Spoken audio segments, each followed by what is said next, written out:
అందరూ లక్ష్మీ కటాక్షం కోసం ప్రాకులాడుతుంటారు.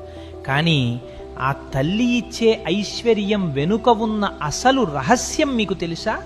విష్ణుమూర్తి ఆ తల్లికి ఇచ్చిన వరంలో ఒక అద్భుతమైన మెలిక ఉంది.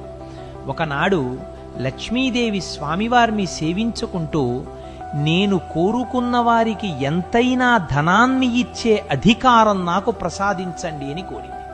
స్వామివారు సంతోషించి తథాస్తు అన్నారు. కానీ అక్కడ ఒక చిన్న నియమం పెట్టారు. లక్ష్మీదేవి ఎంత ఐశ్వర్యాన్ని ఇచ్చినా విష్ణుమూర్తి తలచుకుంటే దాన్ని మరుక్షణం వెనక్కి తీసుకోగలడు.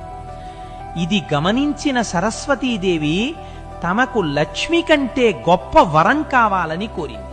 అప్పుడు స్వామివారు, తల్లి, నీవు ఇచ్చే జ్ఞానాన్ని మాత్రం ఈ సృష్టిలో నేను కూడా వెనక్కి తీసుకోలేను అని వరం